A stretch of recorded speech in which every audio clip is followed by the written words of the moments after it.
Life in Cape Verde shouldn't work, yet it does. 600 kilometers offshore, 9 inhabited islands run on up to 90% imported food, yet this state keeps outperforming its geography, and the mechanism starts beyond land.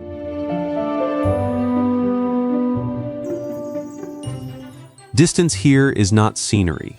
It is a daily bill paid in fuel, freight, ports, airports, and public trust.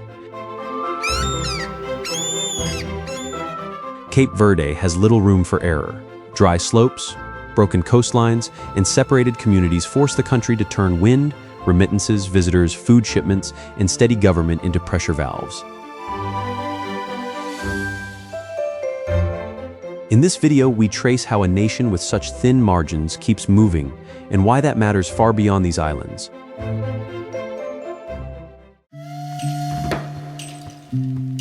One of Cape Verde's strongest exports was not mined, farmed, or loaded onto a ship.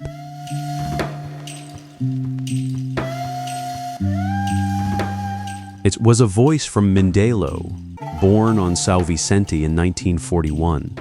That carried Morna and Caldera onto major stages far beyond the islands.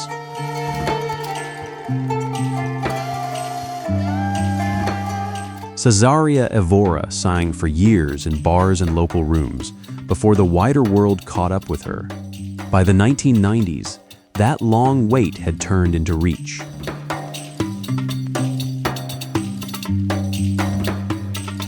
Morna moves slowly, because it carries distance. Its weight is saudade, longing for home, for family across water, for a place held partly in memory.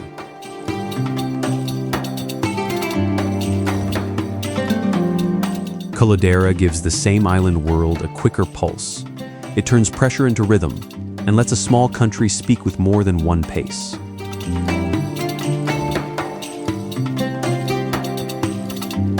Severa became known as the Barefoot Diva because she performed without shoes, widely read as solidarity with Cape Verde's poor. That detail mattered because fame did not polish away the ground she came from.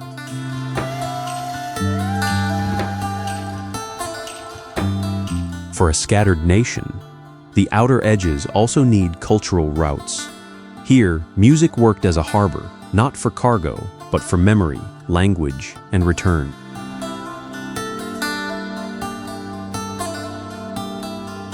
When Voz d'Amor won a Grammy, and when Morna entered UNESCO Cultural Heritage in 2019, Cape Verde gained a cultural route wider than any harbor.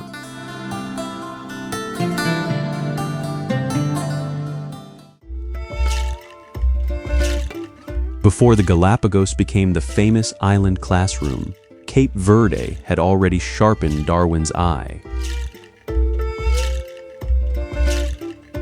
HMS Beagle made its first substantial landing at Praia, on Santiago, in mid-January 1832, and Darwin worked there for about 3 weeks.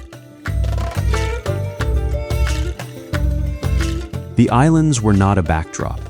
They were a compact field of volcanic rock, dunes, coastal cliffs, shells, plants, and dry tropical heat. He had left Britain on a voyage that would last nearly 5 years, but the first hard lesson came here, not across the Pacific. Spale bands of shell and coral-like material sat above the present shoreline. That detail told him land and sea had shifted across long spans.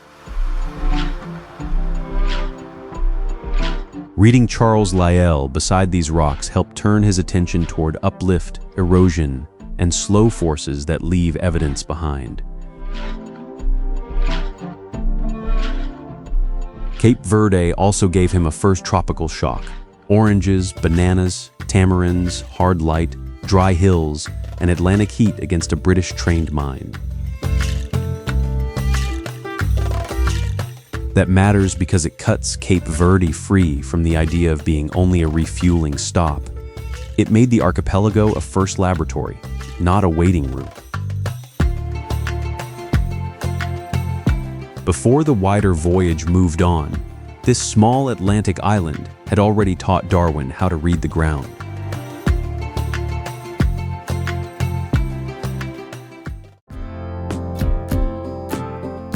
The same wind that dries Sal also sells it. Cape Verde's most visited island is flat, dry, and sandy, yet its airport, beach infrastructure, and steady trade winds pull thousands toward the Atlantic.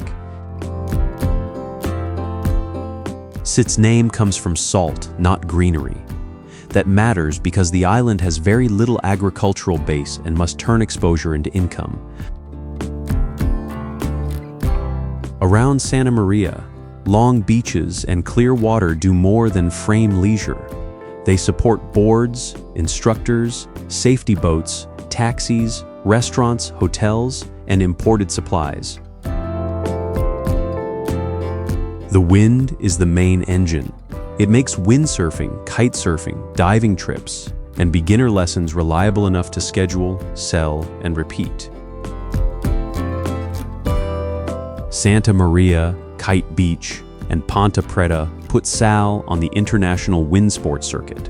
The same gusts that roughen daily island life bring athletes, schools, and competitions. The national question becomes visible here. How does a dry island function with little local farmland and rising demand for water? It turns a hard climate into paid movement. Success carries weight. More visitors mean more demand for water, energy, housing, and imported goods on land that was never built for abundance. Sal made me see wind as a national asset, not a backdrop. It is harsh enough to test an island, and steady enough to help fund one.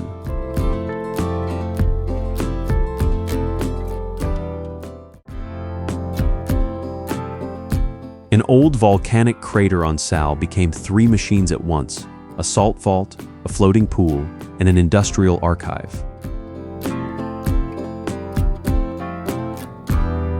Seawater seeps through porous volcanic rock, evaporates inside the rim, and leaves brine so dense it is often compared with the Dead Sea. Spedra de Lume matters because it states Cape Verde's basic rule: value means little until a route can carry it. Below the rim, salt crusts, pink pools, dark rock, and rusted gear show a basin shaped by labor. For generations, extraction here was tied to export, not only local use. The crater had to feed ships beyond the island. Tunnel cut through the wall gave workers a way out of the enclosed basin. In 1919, a small tramway was built for one job: haul salt toward the port. That tramway no longer runs, but its remains speak clearly. On an exposed island, even a mineral had to be dragged, loaded, and linked to the sea.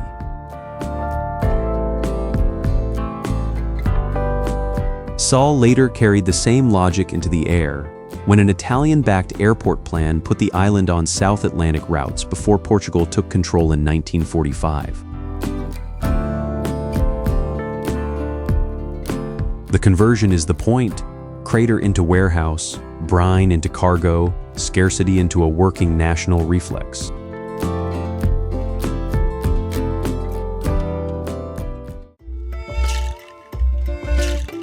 Cape Verde did not enter independence with a full tool chest. It built a state from colonial leftovers.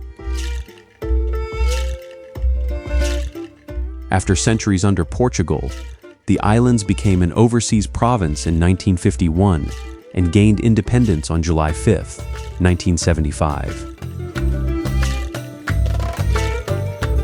What stands out is not only the flag change. Much of the opening came from outside the islands. In 1961, inhabitants received full Portuguese citizenship. Paper status did not erase inequality, migration pressure, or the demand for a real political voice. Then Lisbon cracked. The Carnation Revolution of 1974 ended dictatorship in Portugal, pushed decolonization forward, and opened the road for Cape Verdean independence. Aristides Pereira became the first president of the new country.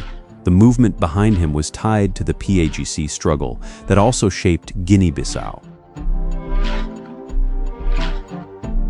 At first, the future pointed across the water. Luis de Almeida Cabral, a Cape Verdean and brother of Amilcar Cabral, became Guinea-Bissau's first president. But the planned connection did not hold. After the 1980 coup in Guinea-Bissau, Cape Verde had to define its own separate route. The local branch became PACV, and the islands built institutions, diplomacy, and an economic strategy. Independence was not the finish line. It was the moment Cape Verde had to stand apart and keep its institutions moving.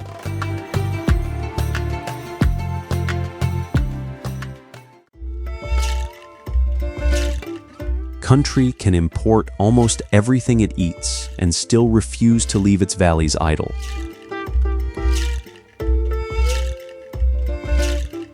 Only about 1/10 of Cape Verde's land can be farmed, while up to 90% of its food comes by ship.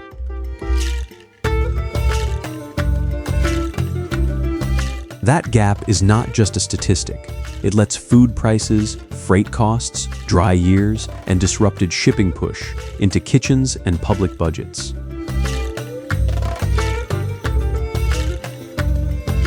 Farmers work the pockets that still hold water: Santo Antão valleys, terraced slopes, irrigated plots, and small riverbeds fed by springs or seasonal flow.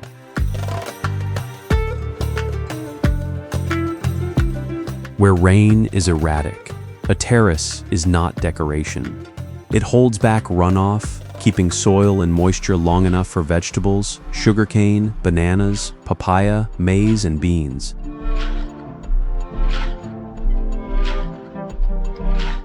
Goats are the second layer. Portuguese settlers brought them in the 15th century, and the animals fitted dry rock better than cattle.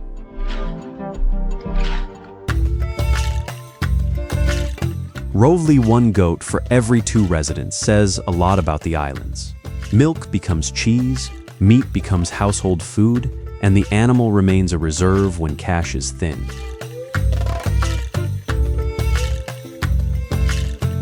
The same hoof can also strain vegetation and soil, so adaptation carries a price. To me, the rule is severe and practical. Plant where water holds and raise what can endure stone.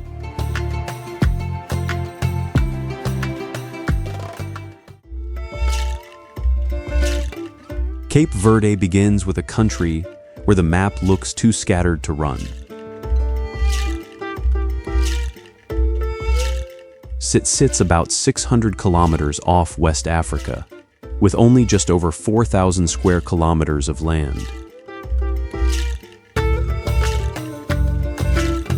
What struck me is that this nation did not begin with farmland, minerals, or a mainland behind it.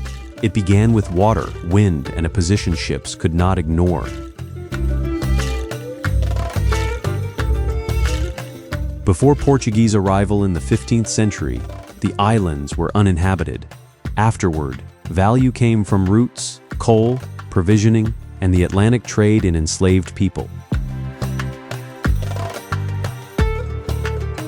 Cape Verde had to turn distance into labor.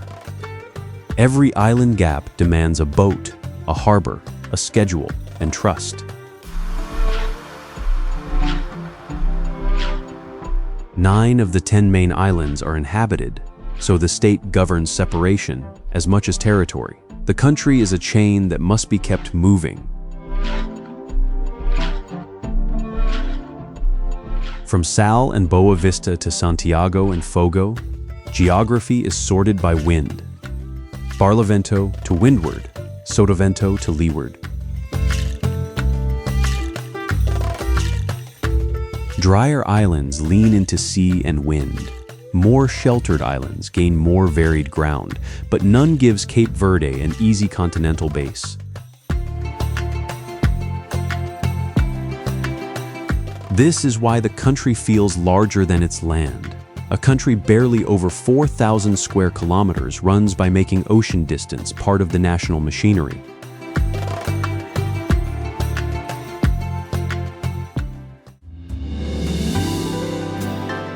Cape Verde's national dish is built less like a recipe than a risk plan. Cachupa starts with 2 kinds of corn and 3 or 4 kinds of beans, then takes fish or meat only as money and supply allow.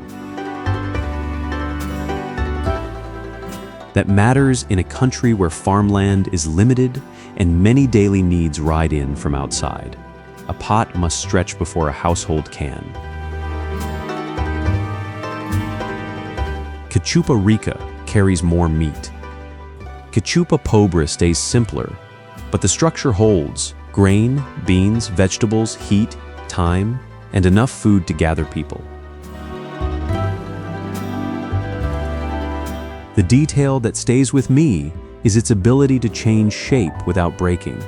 Leftovers can return the next morning as cachupa refogada, fried with onion or egg. Grog works from a different pressure point. Sugarcane juice is fermented and distilled into a strong national liquor, often above 40%. Its best-known production is tied to Santo Antão, where humid mountain valleys can grow cane in a country better known for dry ground. Served neat, mixed into punch, or poured at welcomes, grog turns a small crop into a social tool. The table carries the harder memory. Eating in public without offering food nearby is seriously impolite, because sharing once helped households face hunger years. That is why the cuisine does more than feed. It manages scarcity without letting the community break apart.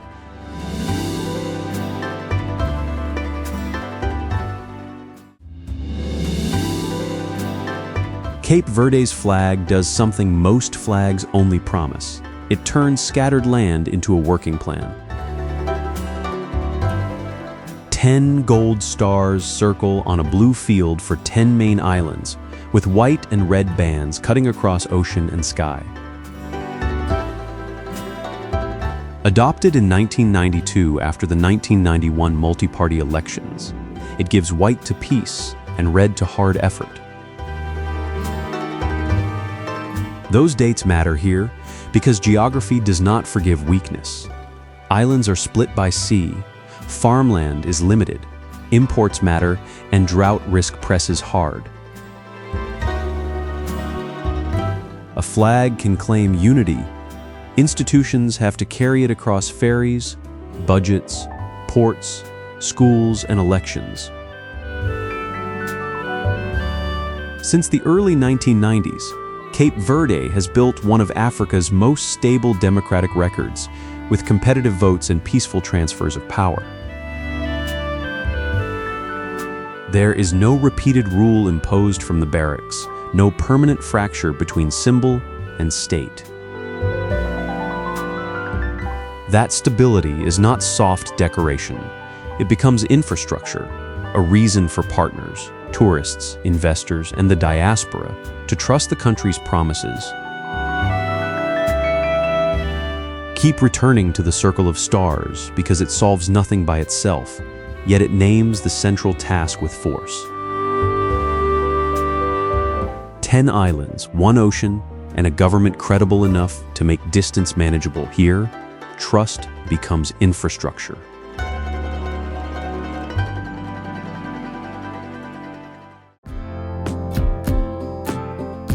The hardest ground on Santo Antão became one of its strongest assets. Cape Verde's second largest island has limited flat land, so value rises up the slopes: ferry access, cloud moisture, footpaths, and work tied to motion. Most arrivals come by ferry from São Vicente into Porto Novo. From there, the island changes quickly from a drier southern side toward greener northern valleys. The route is not just scenic, it explains the island's operating logic. Old mountain roads, the Cova Crater, Paul Valley, Ribeira Grande, and steep ravines turn altitude into livelihood. Trade winds and clouds make pockets of moisture where much of Cape Verde would stay dry. Terraces, sugarcane, bananas, vegetables, and spring-fed gardens catch what the slopes allow. What looks like difficult terrain becomes a chain of jobs. Guides, guest houses, shared taxi drivers, small restaurants, and farmers all earn from movement through this steep land. The trails range from short village walks to demanding ridge and canyon routes. Some drop from crater rims into cultivated valleys, where every step reveals work hidden in the gradient. Santo Antão answers Cape Verde's larger question by not erasing difficulty. It charges it with use, turning slope, cloud, and footpath into a compact economy of endurance.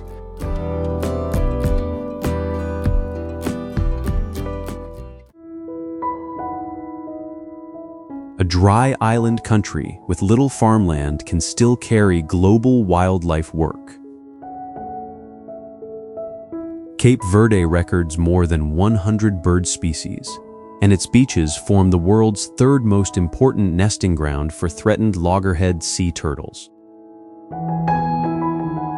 Isolation does what rain cannot, creating narrow holds in dry islets, beaches, cliffs, and volcanic rock. The Cape Verde swift, Iago sparrow, Cape Verde warbler, and Raso lark make bird life here more than background scenery. The Raso lark is tied to dry Raso and nearby habitat, not to the lush forest many people expect. The coast carries the heavier job. On Boa Vista, Sal, and Maio, sand becomes nesting ground in the warm season, with hatchlings emerging later. Protection is physical work, not a slogan. Patrols mark nests, reduce illegal taking, control disturbance, and steer lights and traffic away from sensitive sand. Cape Verdean law prohibits capturing or disturbing turtles, because a small break in discipline can waste years of patient protection. On land, native mammals are almost absent. The gray long-eared bat is described as the only truly native terrestrial mammal. It holds to caves and volcanic rock, a remnant now pressed by introduced animals, development, lights, and beach traffic. Cape Verde is small but not biologically empty. Beaches and volcanic rock carry work. No import route can replace.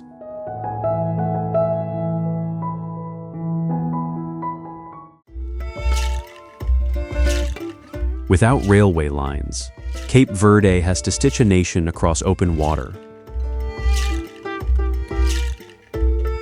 Its islands are split by sea, and every serious link must run through a road, a ferry, a flight, or a harbor.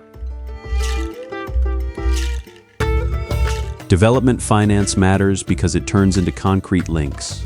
Not slogans, it backs ports, airports, roads, energy, fisheries, food processing, and public service modernization.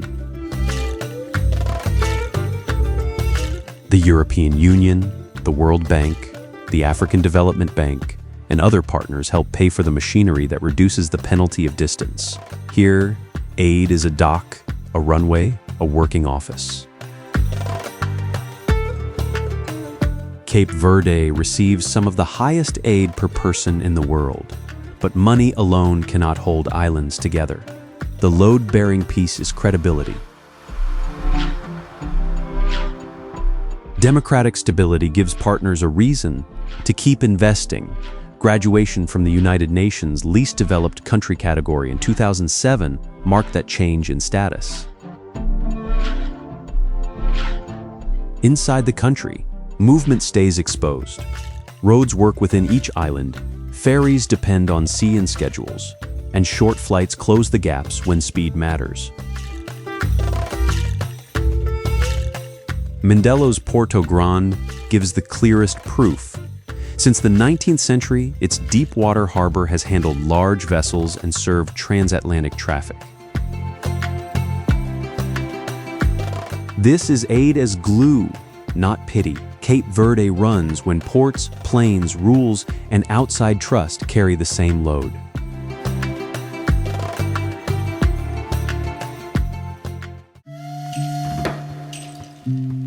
Small harbor on Santiago once pulled routes to India and the Americas into the same Atlantic stop.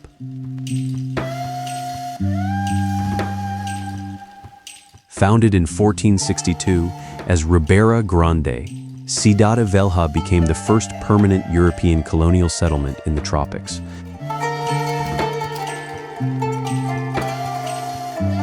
Cape Verde first worked as infrastructure, not as a nation. Force came from the harbor, the fort, the warehouses, the churches, and controlled labor.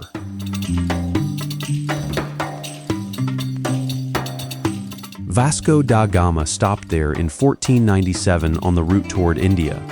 Columbus entered the harbor in 1498, heading toward the Americas.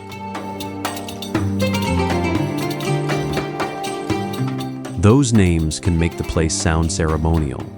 The harder truth is mechanical. Ships needed supplies, authority, and a port that could shorten distance. The royal fortress of São Felipe held the ridge above the town. Below it, cathedral ruins and stone streets marked the machinery of control.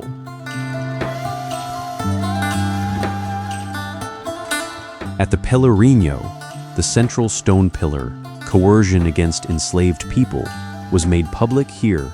Port power, religion, and forced labor met in open space.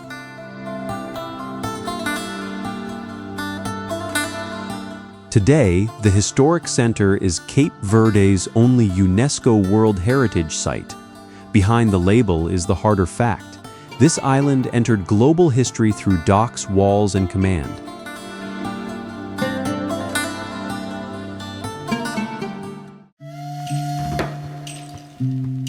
Cape Verde's population does not fit inside Cape Verde. More Cape Verdeans are often described as living abroad than on the islands, with communities across New England, Portugal, the Netherlands, France, Africa, and South America. This is not a footnote. It is one way the country keeps moving. The map shows islands. The nation works across oceans.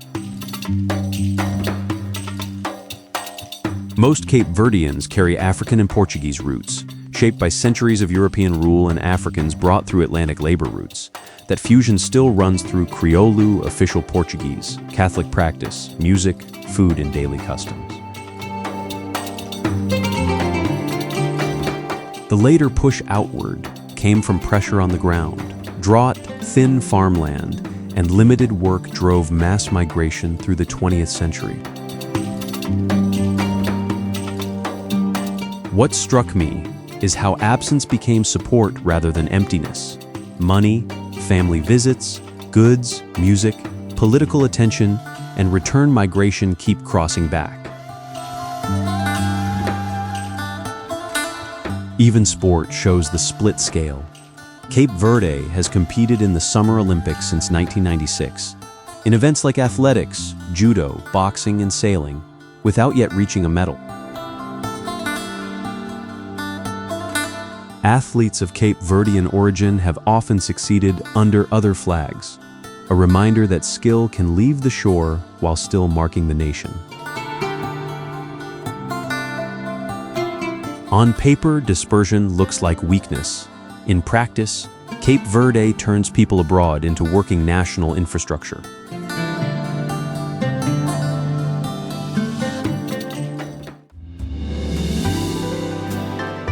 two small islands make Cape Verde's paradox physical. The ground resists, and people still build. Fogo rises under Pico do Fogo, an active volcano nearly 3,000 meters high, while Brava is Cape Verde's smallest inhabited island. Fogo's logic is volcanic. Black lava fields, ash soils, crater villages, vineyards, coffee areas, fruit trees, and small plots all sit on ground that can feed households and then force rebuilding. Chadas Calderas carries that bargain in plain form. In 2014, the eruption left communities, homes, and local infrastructure unusable inside the caldera. Yet many residents returned and rebuilt there. Livelihood, ancestry, and identity held them to soil that was harsh, fertile, and meaningful. Brava answers with a different kind of pressure. Known as the Island of Flowers, it trades mass beach tourism for cliffs, humid pockets, mountain paths, and green vegetation. Its sea access can be rough, and its links depend heavily on Fogo. That isolation keeps the island quieter, but it also raises the cost of staying connected. Together, these islands show Cape Verde living inside contradiction, not outside it. Volcanic risk, steep cliffs, beauty, and remoteness become the raw material for settlement.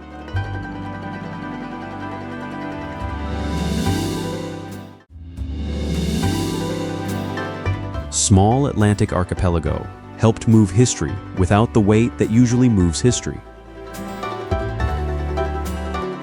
In 1956, Amilcar Cabral and other activists secretly founded the African Party for the Independence of Guinea and Cape Verde, the PAIG. It linked Cape Verdeans and Guineans under Portuguese rule around harder demands, better economic conditions, stronger social rights, and a political voice. The party did not begin as a giant machine. It began as a disciplined network spread across two territories with very different geography. Cabral's strength was not only rhetoric. He was an agronomist, a thinker, and an organizer who treated education and discipline like hard infrastructure. Cape Verde did not carry the same direct frontline burden as Guinea-Bissau, but its cadres, families, and intellectual networks fed the movement across water. That is the essential lesson here. Organization compensated for distance, small land, and the lack of conventional power. After 1973, Cabral's absence became part of the national structure. His name stayed in museums, streets, schools, public ceremonies, and songs. This is not memory as decoration. It is memory used to train trust, repeat a civic story, and hold a young state together. Cabral makes the national paradox concrete. A small country unlocks history through memory, schools, songs, and museums as political load-bearing ground.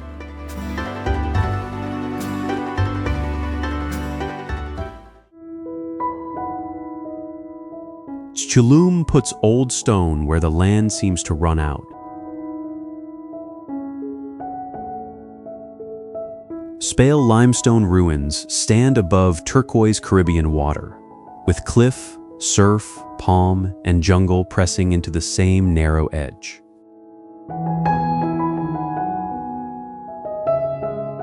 That is why the place does not read as a ruin near a beach. The sea belongs to the structure, because every wall is measured against open water.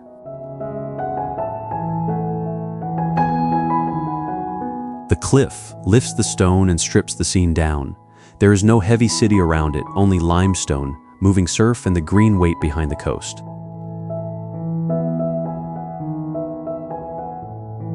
Morning light can soften the walls, but it does not make them gentle. The site still feels shaped by wind, salt, and the blunt geometry of rock.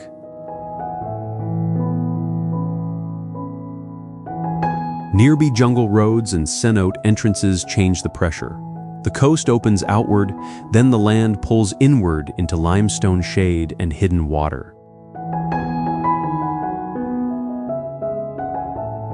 Find Tulum strongest in that collision: wall, cliff, wave, forest. History is not separated from terrain. It is held up by terrain. The beauty comes from a hard arrangement. Stone gains force because the coast gives it height, exposure, and command.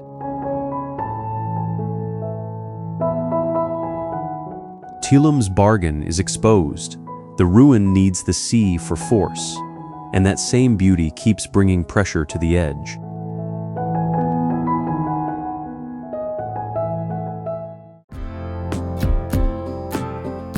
City, with a hill at its core, cannot move on one level. Montreal stacks river edges, old port warehouses, stone churches, row houses, modern streets, and the metro under the wide view from Mount Royal. The first pressure is vertical. Streets rise toward the hill, staircases cut through neighborhoods, and the skyline has to answer to the ground above it. The second pressure is horizontal. The river and old port pull the city outward into warehouse blocks and a colder northern edge. Then the metro adds another layer. It moves life below the street, so winter light, cafes, and row house blocks do not carry the full load alone. Montreal holds a language rhythm as well as an urban one. French-speaking street life runs inside a large North American frame, not beside it. That mix catches my attention. The city does not flatten its parts into one mood. It gives stone, rail, hill, and river separate duties. Old streets and modern avenues do not cancel each other. They create a city that changes level, changes pace, and still feels controlled. Montreal works in layers. The hill gives orientation, the river gives edge, and the metro carries the city beneath its own weight.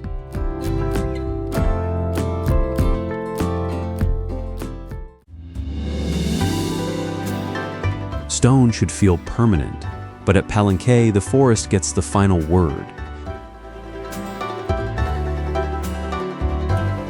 Heat, vines, birdsong, and filtered green light wrap the temples and stairways until architecture and rainforest red as one pressure.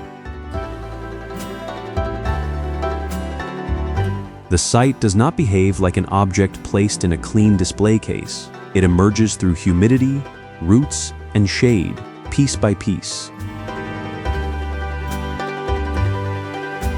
That is the hold Chiapas has over Palenque.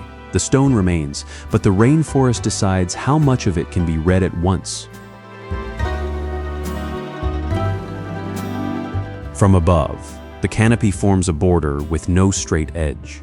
It makes the temples look less displayed than held in place by green mass. At ground level, carved stone, damp air, and exposed roots turn preservation into a daily contest with growth, touch, and time. There is no clean edge between stone stair and root. That pressure is the point. The tension is exact, not nature beside architecture, but nature pressing against it.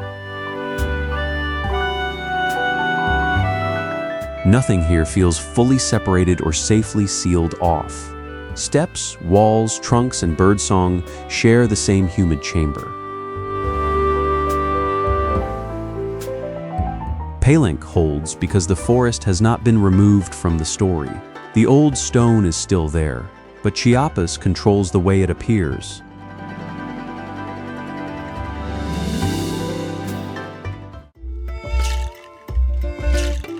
The Yucatan hides clear water beneath limestone that has given way.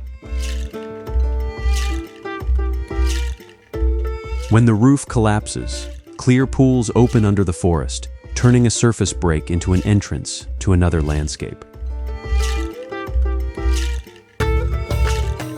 That is what makes a cenote more than a beautiful pool. The beauty begins with failure in the ground, then becomes access, water, shade, and movement. Some openings lie wide under the jungle, others drop into cave chambers where still surfaces hold sound and light differently. Roots reach down because the forest is not only above the water, it is tied to it from below through stone, cracks, and dark passages. Underwater, the scale changes again. Rock shelves, swimmers, and sunbeams reveal depth that the forest floor hides completely, and the pool becomes a chamber. The water looks calm, but the place is built by pressure. Limestone weakens, the roof opens, and the hidden reservoir shows its face. Find that reversal hard to shake. The landscape becomes more useful after it gives way. This is not surface scenery. It is a lower layer feeding the visible world, one opening at a time. The cenotes turn a crack in the ground into a working artery for the peninsula. In Yucatan, the forest above is fed by the earth opening beneath it.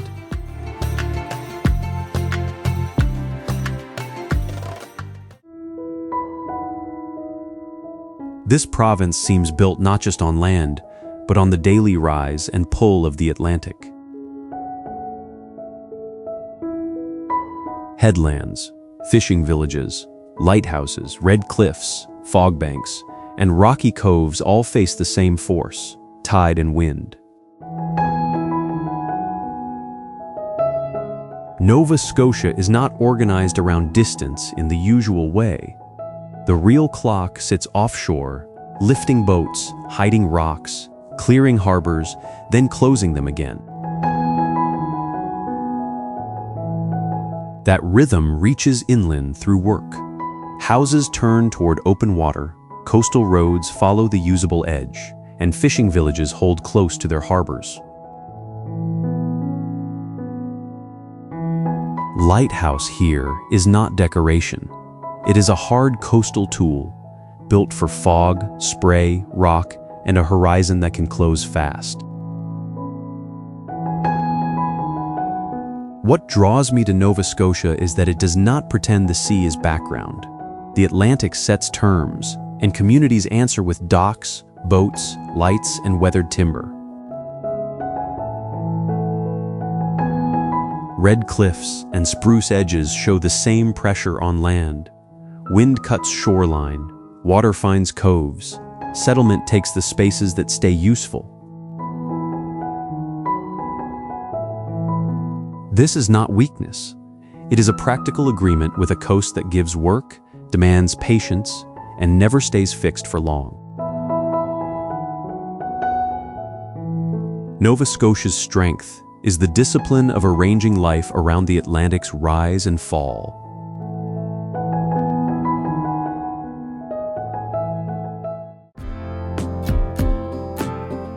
Jasper is not arranged by roads first, it is arranged by ice.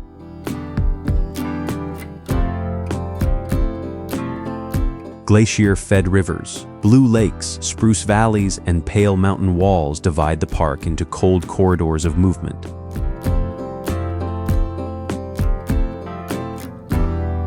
That is why the landscape feels vast but not loose. Water draws the line, valleys open the passage, and the road has to follow with discipline.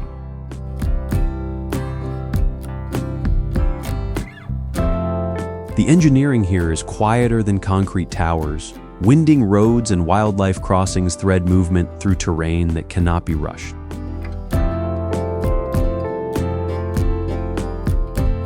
The division of labor is clear. Ice makes the color, rivers carry it, forest holds the valleys, and mountains slow everything down.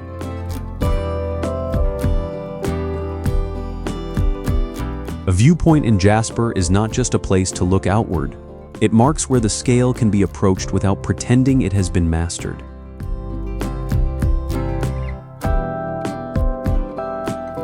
Sunrise on the peaks or evening light over water does not soften the place. It shows how cold clarity controls the whole frame.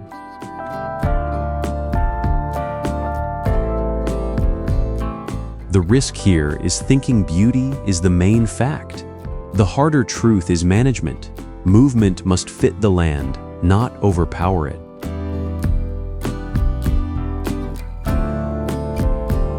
Jasper's strength is not speed. It is a park where ice, water, forest, road, and wildlife movement all submit to the same slow pressure.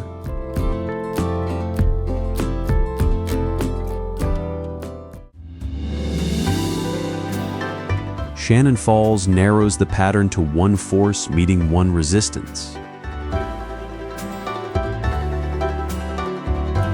At Shannon Falls near Squamish, water drops down granite, opens into white veils, and disappears into Pacific Northwest forest. The force is plain. Gravity pulls. The rock face gives direction. The trees keep the air damp around cedar, moss, and wet stone. What strikes me is the rhythm, not the noise. Water falls, mist lifts, moisture settles, and the forest gives back a cooler, darker edge. That balance is not soft. Every second falling water presses against granite, and the rock turns force into shape instead of letting it scatter. Morning or overcast light does more than flatter the place. It strips the scene down to silver water, deep green woods, and black wet rock. The loop also sets the limits for visitors. Water drops, spray spreads, paths stay wet, and stone keeps the movement aimed downward. That is why the fall feels engineered without being built. It runs on gravity, resistance, and storage, the same basic logic any hard place demands. Shannon Falls leaves a concrete thought. Falling water needs holding rock, and a landscape holds together by making simple forces carry the load.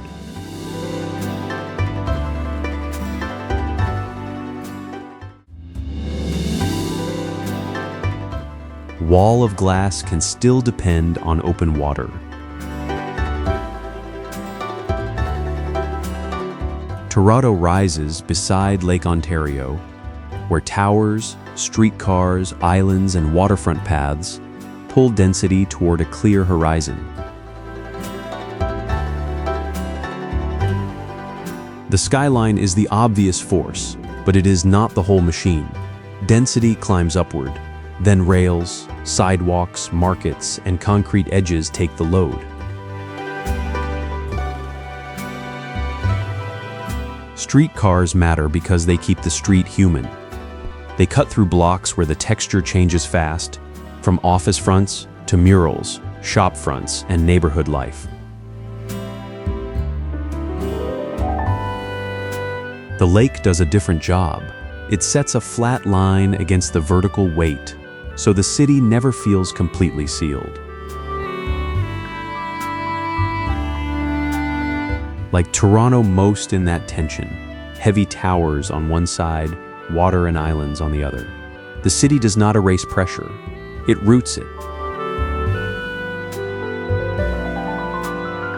Season changes make the arrangement more physical. Winter hardens the concrete and rails. Summer opens the waterfront and pushes life toward paths, markets, and open air. Nothing here works as a postcard alone. The towers need transit. Transit needs dense streets, and the dense streets need the lake as a release valve.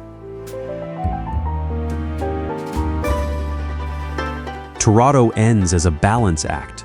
Steel climbs, streetcars keep street life moving, and the lake keeps density from closing in.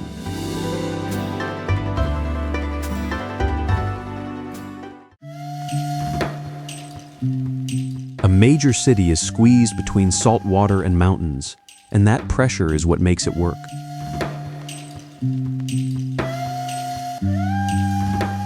On one side, Pacific Harbor traffic, on the other, coastal peaks, with glass towers, bridges, seawalls, and forested parks packed into the narrow edge between them.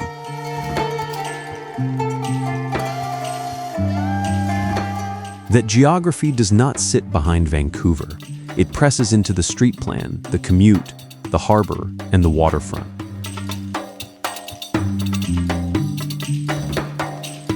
The city's beauty is not separate from its limits. Every bridge and seawall admits the same fact. Movement here must negotiate water first.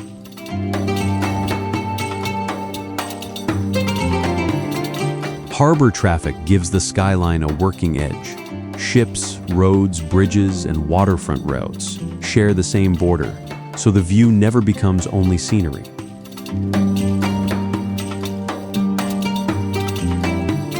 That tension keeps the polish from feeling easy.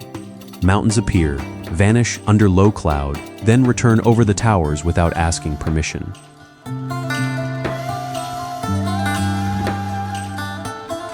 That weather matters. It makes the urban machine feel conditional, because clear views depend on cloud and late light.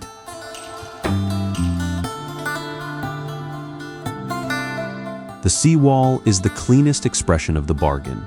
It turns the edge of the city into a route, a shield, and a public spine.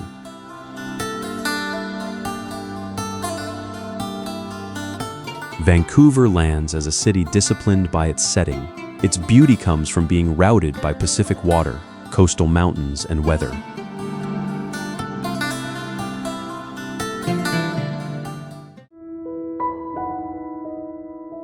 Single cone can make a region feel unsettled without moving an inch.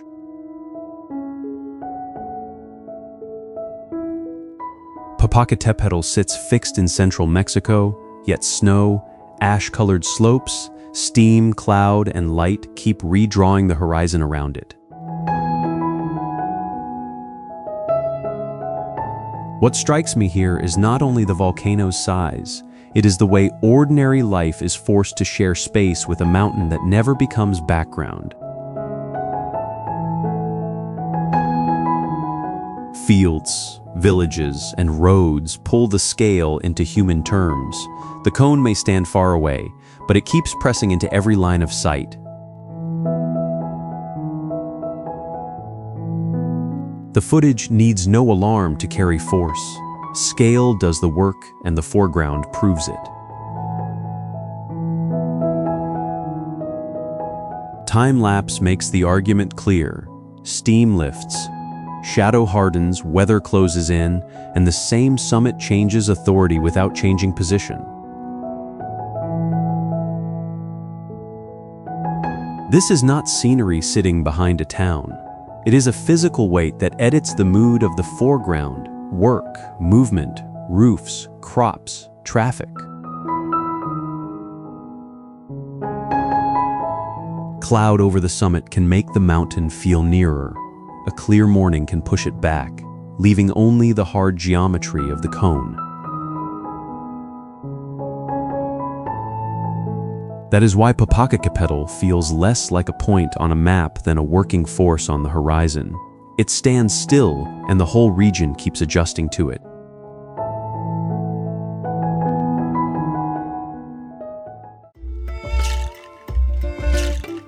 Whistler tests the pattern through abundance rather than scarcity.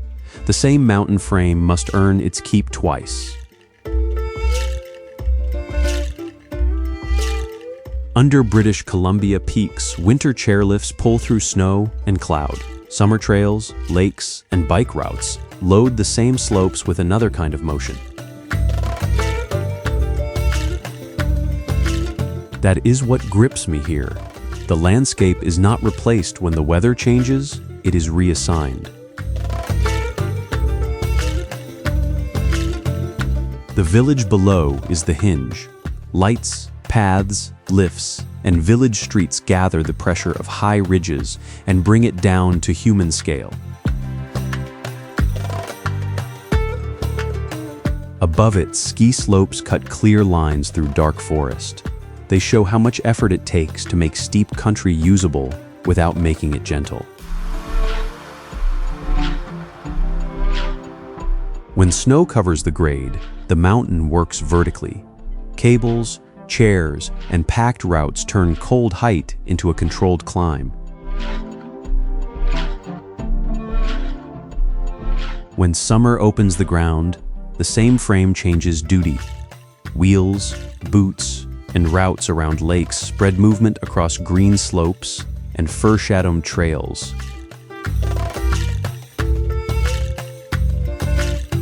This is not a simple resort postcard. It is a seasonal machine built around ridges, weather, and the need to keep a mountain village working across the year.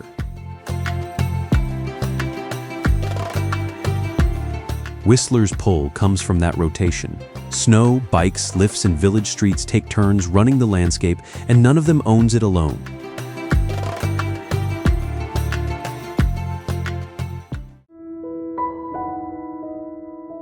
Beyond Cape Verde, Guanajuato gives the same rule a mainland shape. Difficult ground becomes the street plan. Colonial facades stack along steep hillsides, while lanes, stairways, and tunnels thread the ravines instead of leveling them. This is the part that holds my attention. The city does not win by wiping the terrain clean. It accepts the slope, then forces daily life to move through tight passages and sudden drops. The result is not a neat grid. Plazas sit where the land gives room. Alleys narrow when the rock closes in. Stairs take over where wheels lose authority. Below the surface, tunnels carry movement through the same rough logic. They are not decoration. They are the price of building a working city inside broken ground. Above them, ochre, yellow, coral, and rust walls climb the hillside in hard layers. Domes and rooftops do not float over the terrain, they lean into it. That makes Guanajuato feel engineered without feeling flattened. The city has a spine of stone, steps, and shadow, and every shortcut carries a cost and height. A place like this changes the meaning of access. Movement is not wide and smooth. It is bent, squeezed, lifted, and dropped by the canyon beneath the streets. Guanajuato's power is not that it escaped the ravine. It made the ravine run the city.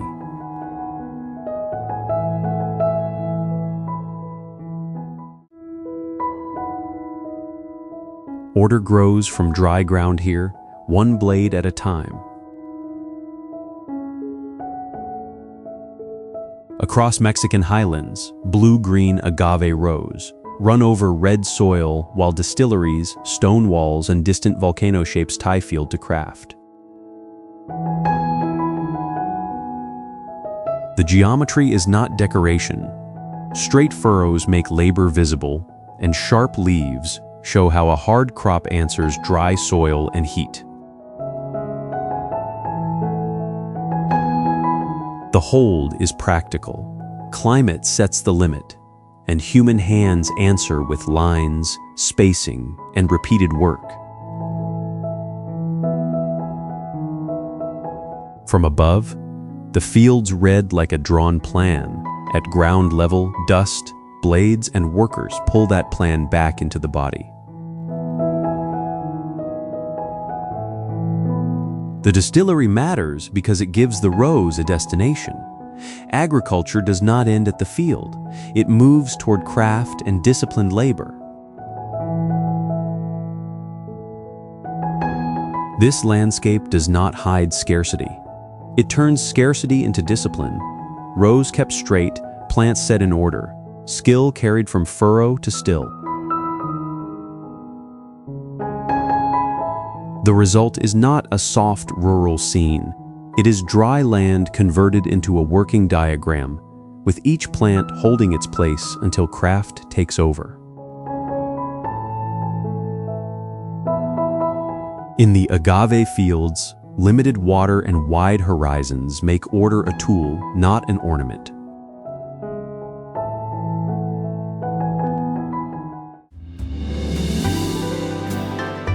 Mexico City makes the past work in public.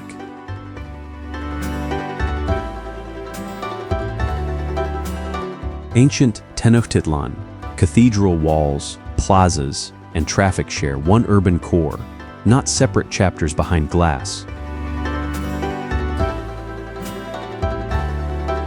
The first pressure is physical. Modern streets run over memory, while exposed stone and excavation lines pull that memory back into open air.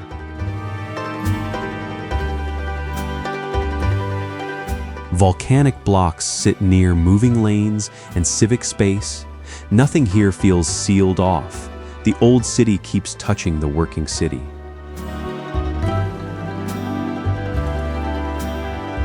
What strikes me is the refusal of clean separation. The square, the church walls, the ruins, and the avenues are not arranged like a museum route.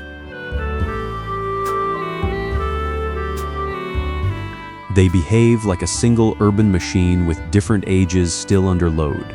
One layer carries worship, another carries civic life, another carries traffic, and the ancient footprint keeps its grip underneath. After rain, the pavement tightens the argument. Reflected lights and old masonry meet on the same wet surface, and the city becomes harder to divide by century.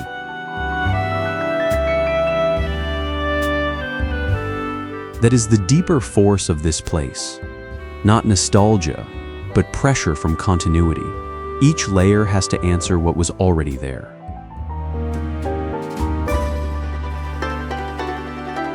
Mexico City does not merely store Tenochtitlan as a relic. It runs on top of it, beside it, and through it.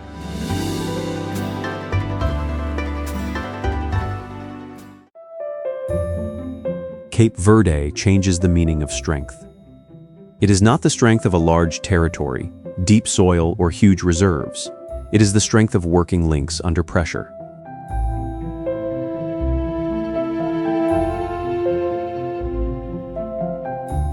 I started with the assumption that a state this scattered had to be mostly vulnerable. The stronger lesson is harder. Small countries can endure when they know their limits and build around them. Ports matter. Air links matter. Honest transfers of power matter. A diaspora can send money, skills, and pressure back across the sea.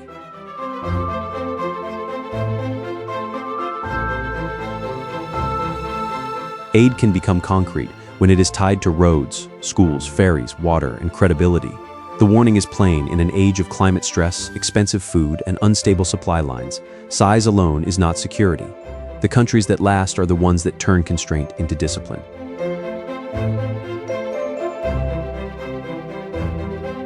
The next chapter keeps the same test. How places under pressure turn limits into leverage without turning hardship into spectacle. That is the story worth following.